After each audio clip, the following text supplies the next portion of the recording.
Okay, so in our previous session, we saw the concept of deep learning, which was artificial neural network. And using artificial neural network, we actually solved one classification technique, right? Where we predicted whether a particular customer will leave a bank or he will not leave a bank. Now, instead of processing the text, instead of processing the data which is in Excel file, right? We are going to see a technique how to process the images and how to classify the images. So convolution neural network is nothing but it's a classification technique for the images. Is this clear, guys? What is convolution neural network? Convolution neural network is a classification technique for images. Is this clear? Can you please confirm it on the chat window?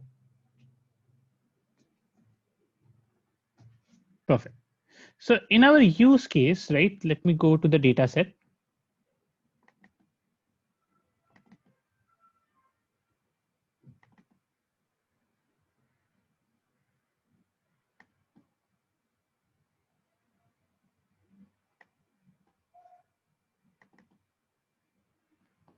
So let me start the recording. Okay, it's already started. Perfect. So in my data set, now instead of having a data in an Excel file, what we have here is a dataset folder. Inside dataset folder, we have two folders. One is training and one is test. So this is a test data and this is a training data. Training data has two folders, cats and dogs. Let's say I want to predict the cats, right? So for that, I'm going to put all the images of the cats inside cats folder. Similarly, dogs, I'm going to put all the images of dogs inside the dog folders. Let's take a quick look at the cats folder. So you can see here, we have approximately, I think 4,000 cat images, right? Different cat images, different color, different angles, and so on. And same thing is with the dogs as well. Like we have approximately 4,000 images of the dog. And we are going to give these images to our machine learning program to learn. So machine learning program will learn based on these images. And later on, the test set images, we pass it to the machine learning program to do the prediction. So it's a classification technique. Here, the only difference is we are going to classify based on the images. And in order to do that, we are going to see convolution neural network. Is this clear, guys?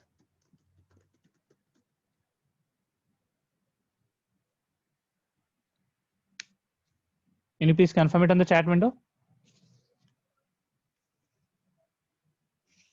Yes, you can use CNN to classify the facial expressions as well. What you will have to do is,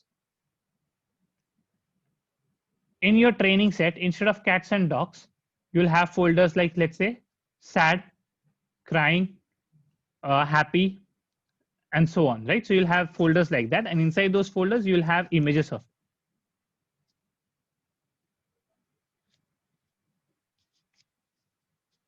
Is this clear, am I?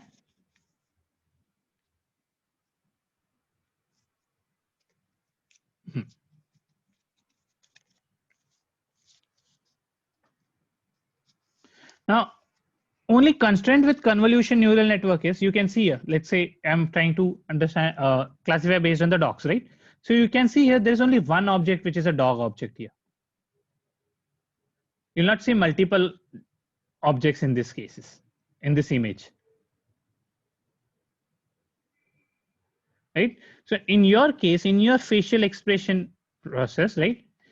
Only CNN will not be used. You'll have to first do an algorithm which will help you to identify the different objects, then zoom on those objects, and then apply CNN on top of it. Is that clear? Am I? Perfect. In this example, we are learning CNN, convolution neural network, and there is only going to be one object here, which is a dog. Right? In a given image, there should be only one proper image of a dog.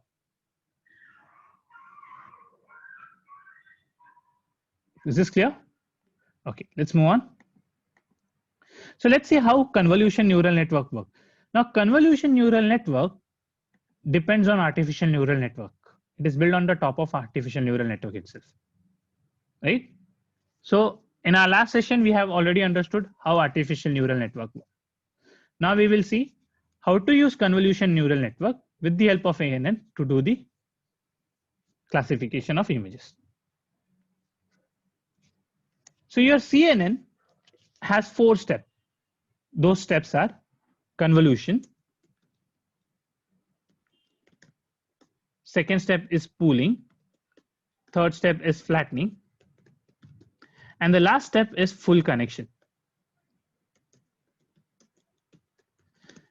Now this fourth step, full connection, is nothing but your artificial neural network, which we have already learned, right? So that means all we have to now understand are the first 3 steps. That is, what is convolution, what is pooling, and what is flattening. Indirectly, we can say these steps 1, 2, 3 are a kind of a pre-processing steps for an artificial neural network in case of an images. Is this clear, guys?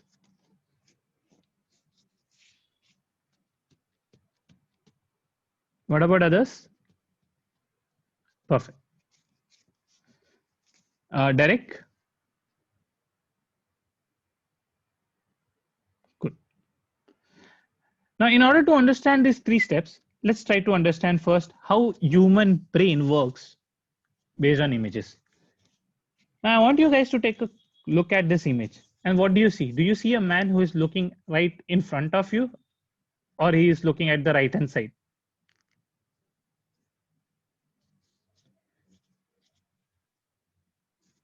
Okay, both. What was the first thing that came up in your mind, Maithili? Right. Am I saying ambiguous? Again, am I? What was the first thing that came up in your mind? Like, was it at the right, or he was looking straight towards you? Okay, front. Ashu is saying right. Derek? Right. Okay. That's right. Here, what human brain is doing is, if you focus, or if your human brain focused on this outline, then definitely it looks like the person is looking at the right hand side. But now if your human brain is focusing more towards this eye, right, then definitely it looks like it is looking straight towards you. See here, in both the cases, our human brain did not look at the entire image. It was actually looking for distinct features, right? Our human brain, it didn't look at all the part of this particular image, right? It looked at the distinct image, distinct feature, and based on that, it started giving us some answers. Like, if your human brain was focusing on the outline, it looks like it was looking at the right hand side. If your brain was focusing more towards the eye, right, and not other area, then it was definitely looking like it was looking right straight towards you. The point here I'm trying to make you realize is that it is focusing on distinct features in order to identify, right? And there can be multiple outputs, like in this same example, right? In the same image, there can be multiple results. Like, few of you think that it was looking at right. Few of you thought that it was looking right straight towards you, right? There can be multiple options, multiple answers in this case, which is fine. Now let's take a look at the second image. What do you see? An old lady or a young girl?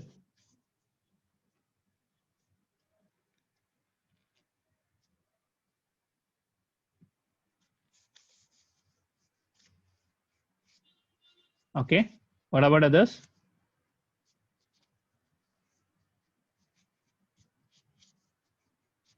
Am I? Okay. Ashu, Maithili. What about Derek?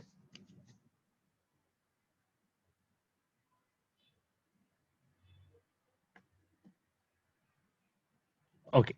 Again, what was the first thing that came up in your mind, Derek?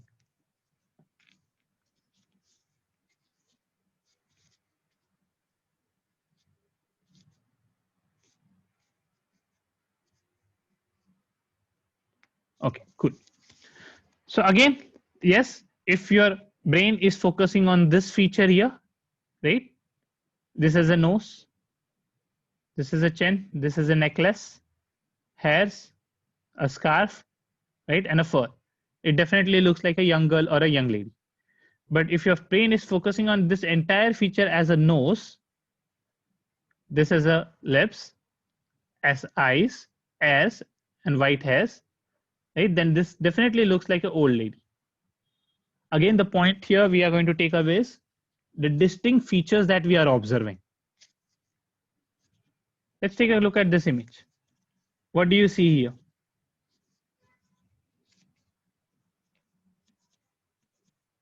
Okay, Maithili seeing a bird. What about others?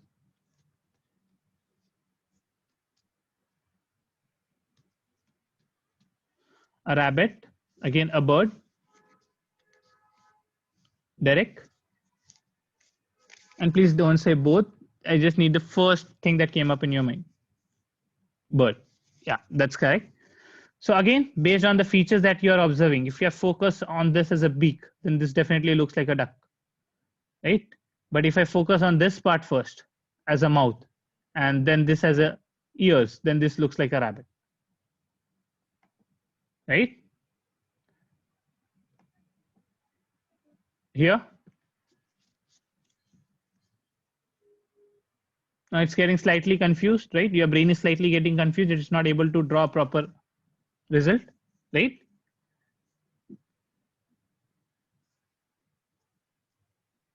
Okay, cool. So the point from all of this images was that our human brain doesn't look at an entire image or an entire person. It looks for the distinct features, and based on that, it classifies the things. So these are the actual examples, right? Which image is given to the convolution neural network, and then it has identified, like for example, this image, right? Convolution neural network identified it as a cheetah, as well as a leopard, snow leopard, and Egyptian cat. But you can see the more probability is towards the cheetah. Same thing in the second image, right? Bullet train has a more probability, whereas it also looks like a passenger car, a subway train, or an electric locomotive. Look at the third one, a hand glass, right? Your CNN is giving more probability towards a scissor. Maybe it has not trained it properly, right? But it is also saying that it's a hand glass. You can see the probability is slightly less.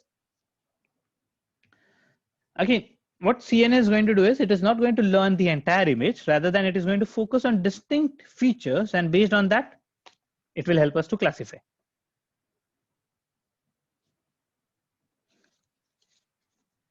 So the convolution neural network process looks like this. We have an input image, we give it to the CNN, and done. We get an output with image classification.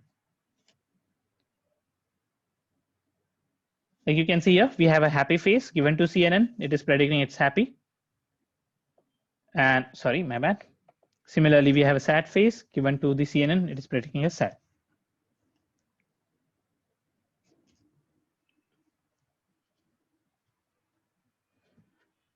Now let's see how CNN is doing this. So it takes this input image, right? And it divides that image in pixels, right? So we have pixels on the images, right? So it considers it. And it stores that images in the form of matrices. Like in case of black and white, a single matrix is sufficient, right? Your entire image will be divided into multiple rows and columns. Each cell is going to be 1 pixel, which will have some value, right? And the pixel value is going to range between 0 to 255. And that's what screen intensities are. Right? So each and every pixel will have some intensity. It will have some value, which is between 0 to 255. Right? In case of black and white, only there will be one two-dimensional matrix. But in case of color, right, we have to store that information in the help of 3 matrices, right? And those 3 matrices are nothing but your primary colors, RBG, red, blue, and green. So here the value, which is between 0 to 255, will represent intensity of blue. Similarly, there will be some intensity of green, and there will be some intensity of red. So this is how we store the images in the computer. You can take a look at this example, right? It's a black and white image, right? And just for the sake of simplicity, here we are taking values as 0 and 1. Like there's a data in it or there's not data, right? So 0, you can see this doesn't have anything. So that's why it's put at 0. But this has some color here, right? So it is put as 1. 1 indicating as the highest dark color in this example. Is this clear?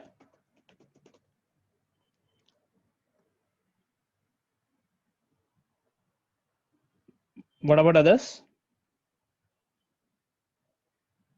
Perfect.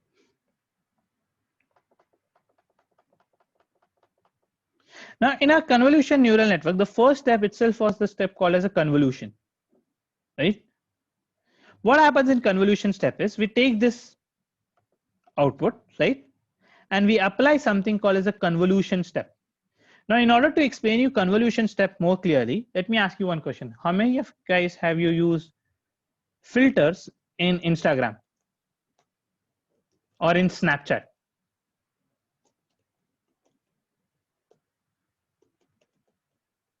Have you guys ever tried using filters in Instagram or in Snapchat?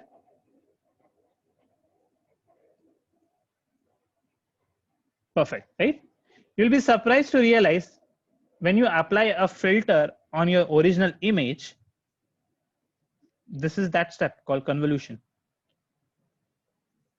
Right? What that filters try to do, it tries to achieve or try to extract something out of the original image. For example, if I apply a black and white filter on my color image, I get a black and white image. Right? In fact, there are filters for getting the outline as well. Do you guys agree?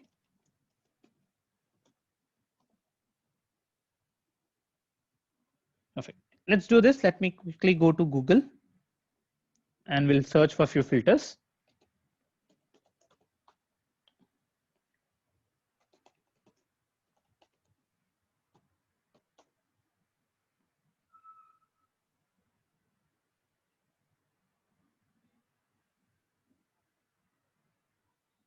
Right? So you can see this. It's a filter is getting applied.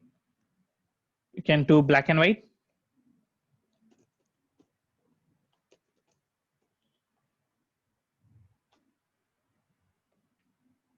Right? A color image has been given and we get a black and white image. So there are many filters available, right? So what this convolution step is, it's about applying the filter.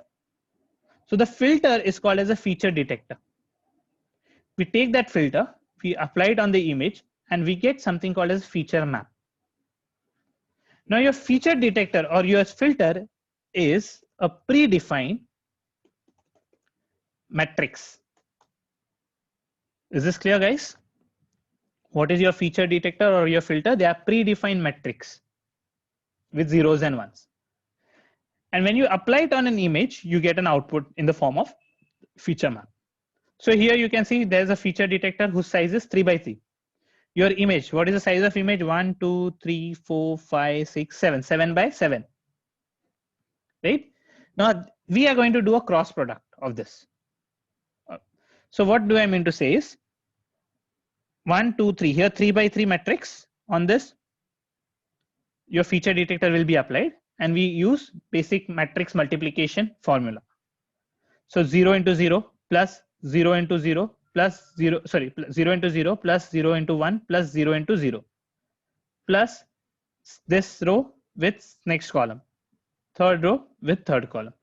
And finally, we add them and we get an output. So you can see we got a 0 as an output. When you then next time you will shift this window. So here now this window which was applied over here, it will now get shifted by 1 and it will get applied at this point. That is from column number 1, 2 and 3. Right? The first one was applied for column number 0, 1 and 2. Then we will shift it by one window towards right. Now the same feature detector will get applied on column 1, 2 and 3. Then again we will shift it towards right by 1. Now the feature will get applied on, your feature detector will get applied on column index 2, 3 and 4 on this part and so on. And finally you will get an output which looks like this. Right? So this output is called as a feature map. Is this step clear, guys?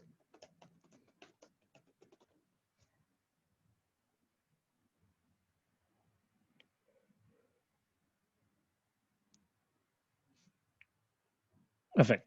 like I said earlier, feature detector is a predefined matrix with zeros and one. Now your feature detector are of different size. Like there can be a feature detector of size 3 by 3. There is a size 5 by 5 and so on. Right. So you'll find a black and white feature detector with size 3 by 3 with size 5 by 5 and so on. We apply different feature detectors and we create a layer of feature detectors, feature maps called as a convolution layer. Right. So here you can see not just one feature detector, but multiple different feature detectors are applied. And all feature maps are collected together at this right hand side, which forms as a convolution layer. Is this clear, guys?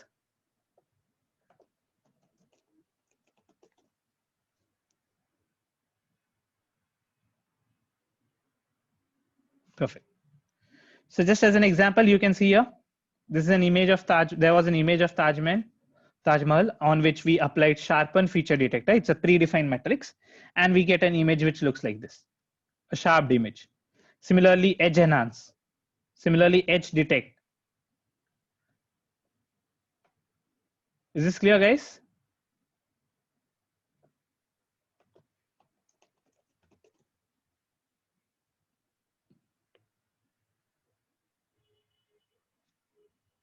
Perfect. Now, when you apply feature detector, so your image, which was initially like this, gets converted into like this. Now, what is the problem here? You can see a problem that in this case, I can clearly distinguish 1, 2, 3, 4, 5, 5 buildings, right? 1, 2, 3, 4, and 5. Right. So I know that this is one single building itself. But when you apply feature detector, now because of this dark line, right, it looks like these are two separate buildings altogether. Do you agree?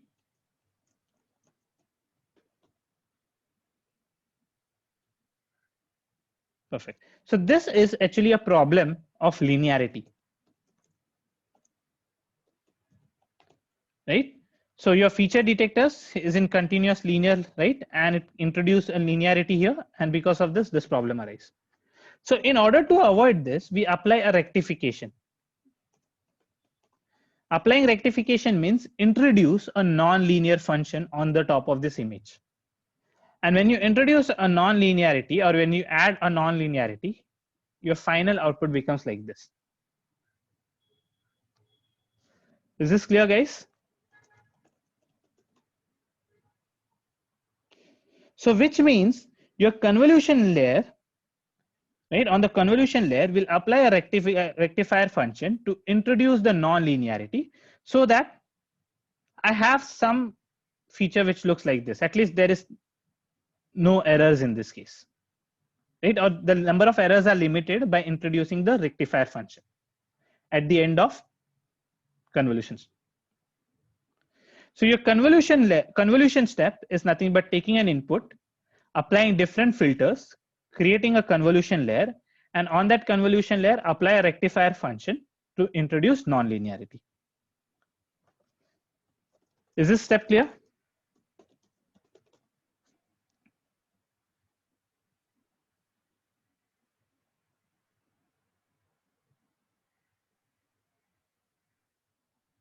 Perfect.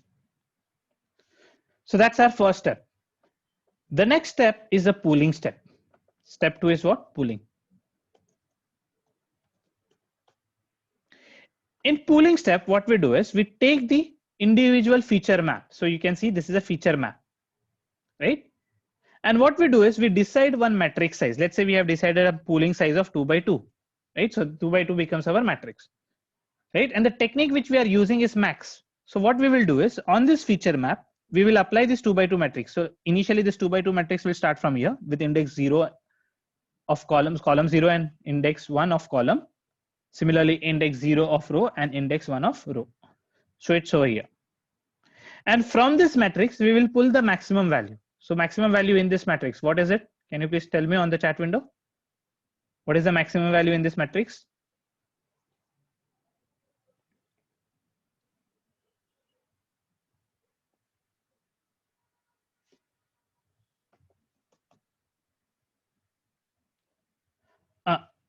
not 4 am I? See here, I have highlighted in this 2 by 2. So this is actual matrix is 0, 1, 2, 3, 4, 4 by 5. In this matrix, we are restricting it to 2 by 2. So this is our area now. In this given area, what is the maximum value? 1, right? So we will pull this 1 and place it here. Now again, this window will move, right? And here in this particular example, we have taken a stride of 2. So stride means movement. So we move 2 windows towards right. So now next time I will consider this. Okay, let me try to turn on the highlighter.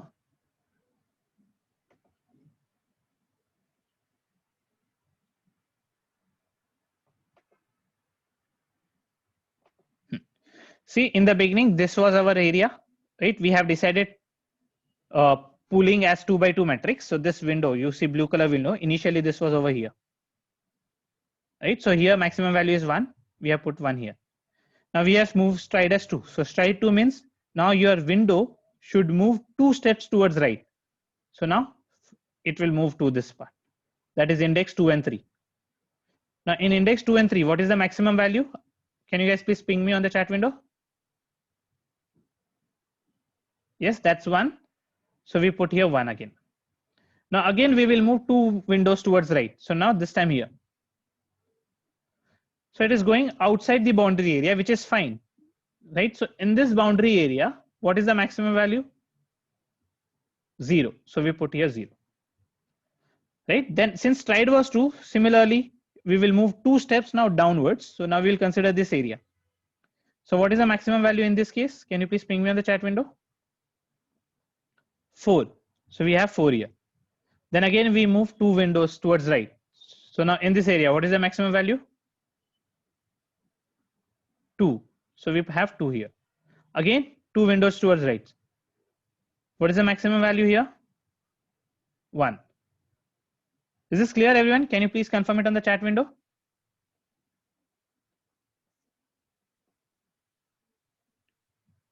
Perfect, right? So we have 1. And same thing will follow it. And finally, we get a pooled feature map like this. Okay, so we have understood what maximum pooling is, right? And maximum pooling will apply on all the feature map, right? So on all of these layers, we are going to apply maximum pooling. What are we trying to achieve with maximum pooling? So for that,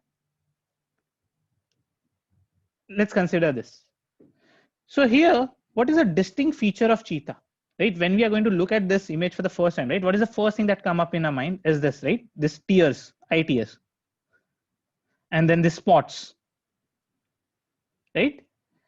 So our brain is actually internally doing a maximum pooling, right? It is not looking at an entire image. It is looking at the parts of the image, which are important, right? And same thing happens with here. The maximum feature or the distinct feature will have a greater value, right? It will have a little higher intensity, which we are maintaining it. To give it more proper explanation, I'm going to show you one small video.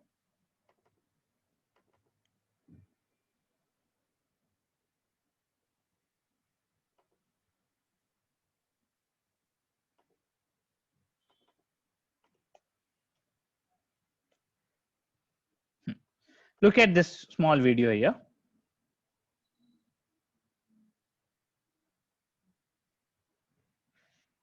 So this is an image of a dog, right?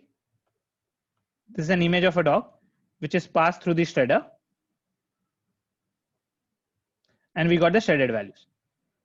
Now see what I'm going to do. I'm going to split them. And after splitting them, this image still looks like a dog, right? It still looks like a dog. So what has happened? Distinct features, right? Important features are maintained. Again, we'll pass this image in the shredder.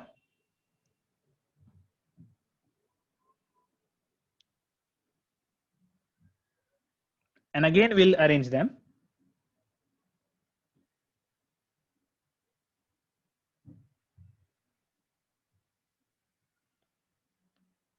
You can see it still looks like a dog. And this is what has happened actually in your pooling step. Is this clear, guys? What pooling has done?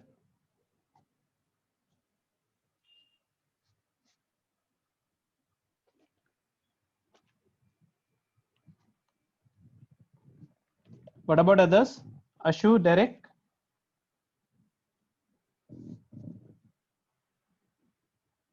Perfect. So that was your next step in your convolution neural network, which was maximum pooling. Now, is maximum the only pooling technique? No, there are different techniques as well, right? Mostly used is the maximum value, which tries to maintain the distinct features. And this is going to happen across all the feature maps. Remember that. Now, also, if you might have observed in the video, right, your image size has got reduced. Agreed? So same thing will happen here as well. So the final output, which we are getting, it's a pool feature map. It's going to be a smaller size. So another advantage of pooling is it has compressed the image, right? While maintaining the distinct feature of that images. Is this clear, guys? If you want to read more about maximum pooling, right, I have actually highlighted here. And I've also highlighted this link. So let me bring up this link. I might have it here. Okay, no, it's in Chrome.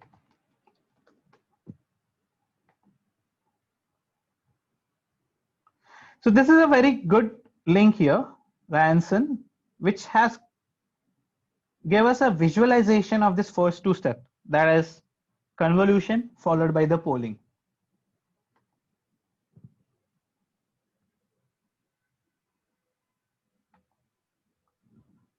So let me copy this and paste it in the chat window. So please bookmark this link, guys.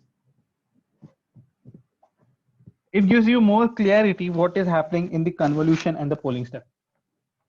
And it works with Chrome. Okay, so if you try to open in Internet Explorer, it might not give you a proper output. Okay, so here, see, what I'm going to do is I'm going to draw a number. Let's say number 2.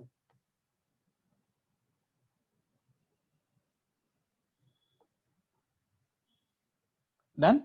So this number 2 was converted to the images. This part here is nothing but your convolution step, right? You can see there are multiple feature map we have got as an output, right? So you can also see that this cell was formed using a convolution step at the points mentioned over here below, right? So let me turn off all other layers. So this is my input. I'm applying convolution step. So I got this first convolution. I have applied first feature filter here.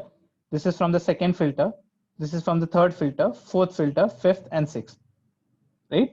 And you can see each and every cell was deduced from the cells from the input layer, right? So what we got here is a convolution layer. Is this clear, guys?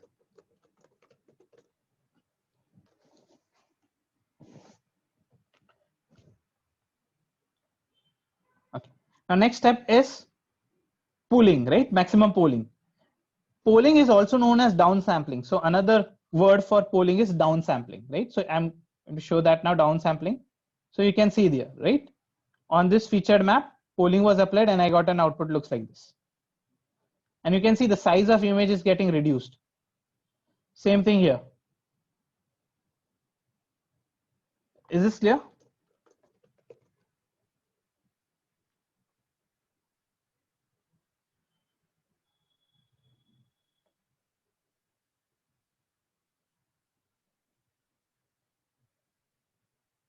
Requesting everyone to please confirm. Good. Now what this particular person has done, on this downsample or pooled version, he has again applied convolution layer step. Right? So on this, he has again using multiple filters, right? You can see. So multiple filters are been applied.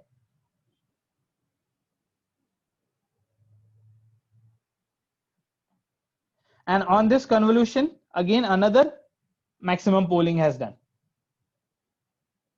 So what this person have done is, we have taken the input, applied convolution, maximum pooling, And each output of maximum polling, again, he has applied convolution. And on that, he has again applied maximum polling. Is this clear, guys? And there is no restriction. You can apply as many number of convolution step on the polling output and so on, right? So you can go, this is like going deep neural network. Requesting everyone to please confirm on the chat window. Is this step clear? Convolution and polling.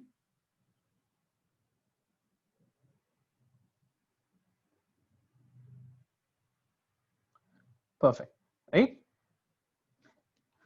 So let's go back to the presentation. Now, next step is flattening.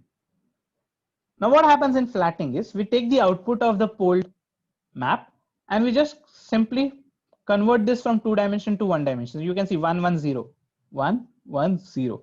Then next row 4 2 1. Next row 0 2 1. So flattening means just convert your 2-dimensional data into single dimension data. Is this clear?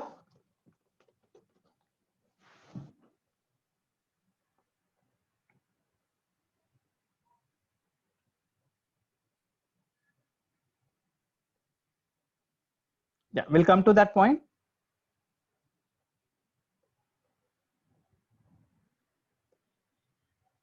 Flattening step clear? Don't worry, we'll come to the point. Why do we need to do this? Perfect, right? So now why do we need to do this? The answer is here. These are our inputs, right? Input. So this becomes each and every as our input columns. Is this clear, guys? So if you recollect your artificial neural network, right? Each column serves as an input. So here we give it in this fashion.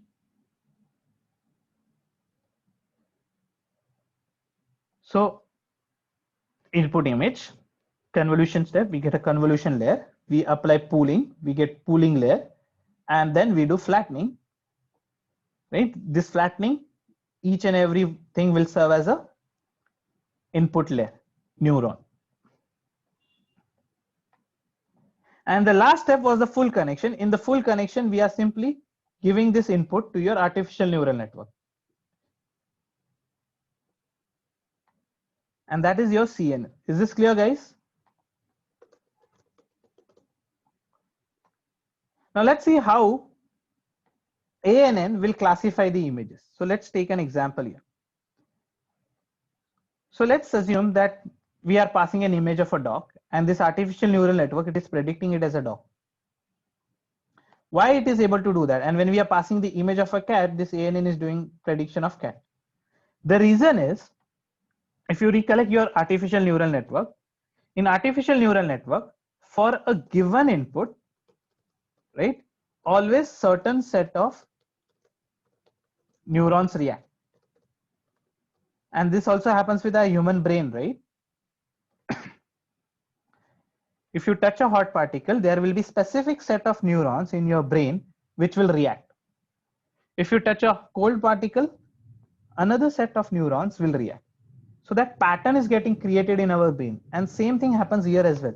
So whenever you pass an image of a dog, you will always find these set of neurons, they are getting activated. So 0.9, right, means high intensity.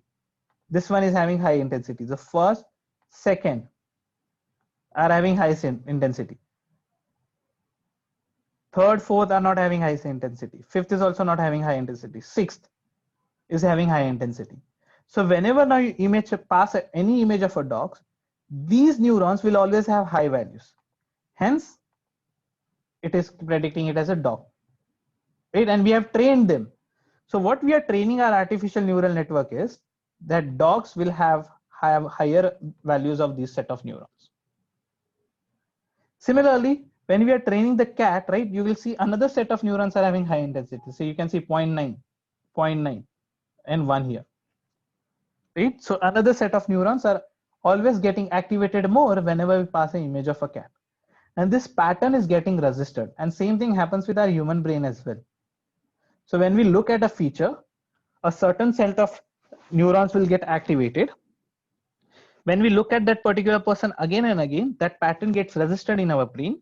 So next time when that person comes up, right, immediately our brain identifies it. Why? Because those set of neurons receives more intensity. Is this clear, guys?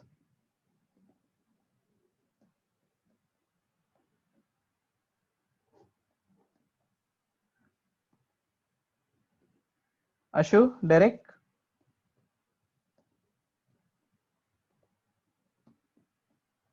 Perfect. Let's see here. In this example, we are passing the image of a dog, right? After applying first 3 steps.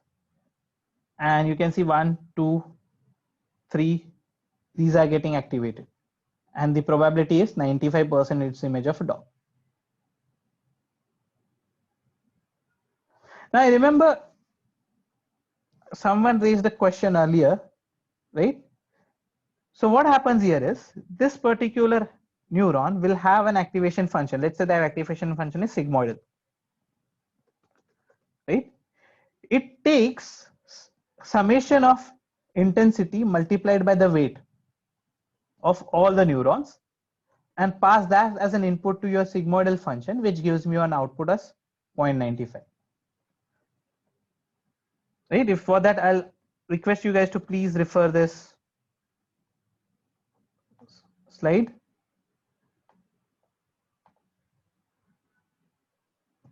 Here. So function is weightage into the input x, right? So here there was 1 into some weightages, right? It will be applied using the function. So function, let's say we are using sigmoidal function, and that will give me an output as 0.95. Is this clear?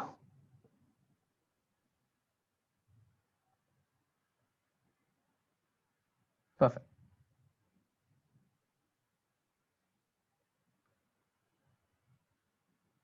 Similarly, when we pass the image of a cat, some different pattern will be registered. You can see it. And thus we can finally summarize that in CNN we have input image, we apply convolution step to form convolution layers, then we apply polling step, then we flatten the record, we pass that input to the artificial neural network, which goes back and forth, right, for different number of epochs, adjusts the weights, and finally it does the prediction. And also don't forget that in convolution layer, we add some non-linearity by applying a rectifier function. I mentioned more reading, right? I'll suggest you guys to please read this if you are really interested in machine learning and ANN, right? So this is a very good paper. It is written by Adit Deshpande, and it's not that old. It's like a couple of years back, almost 4 years back, right? And it talks about different 9 deep learning papers that you should know. Is this clear, guys? Convolution neural network.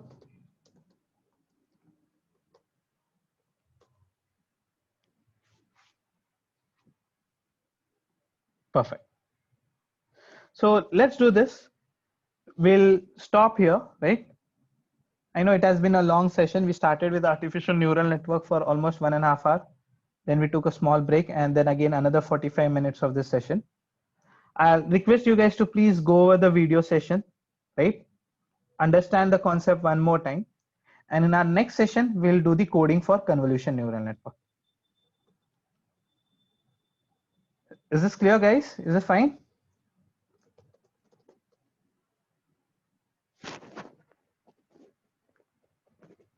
Perfect. So what I'm going to do is I'm also going to upload the data set today. Right. So this data set, I'm going to upload it today itself. Right. You can set it up at your end and keep it ready so that in our next session we see this. Just a small sneak peek of what we are going to see is I'm going to run this program and you can see now it is learning on the input data set. And the number of epochs here used are high. So it's going to be very, very, very slow. So 25 times. So all those 8,000 images, it is going to learn 24 times.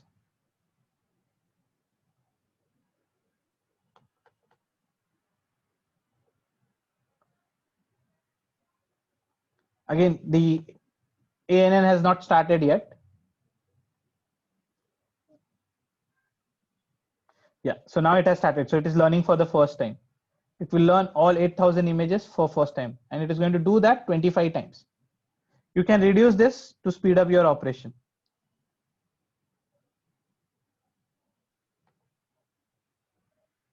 Can you elaborate, Derek? Early stopping means?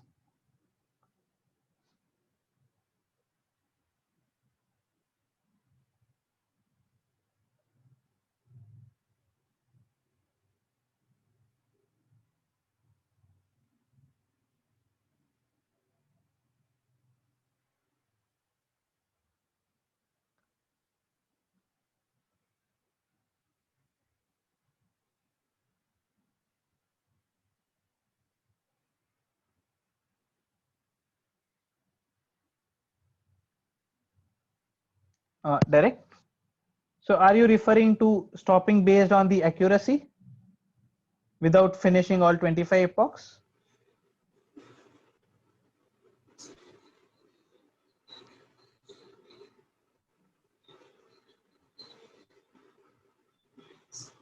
If you are pointing out to that, then yes, you can do that, but we are not going to cover that as a part of this course. I think there is a separate function called as an early stopping, and in that you just need to pass the, I think, loss value and the mode. But that is not covered here in this part of the course. Yeah, I got that. So based on the accuracy, you're going to stop. I think the function name itself is an early stopping, but we are not going to cover it here. All right. All right, then. We'll stop here. Thanks, everyone. Thanks for joining. We'll meet again on next Saturday, right, at 12 o'clock. And again, similar to today's session, that will be a little slightly longer session. So just to cover the time that we have lost. Right. Thanks, everyone.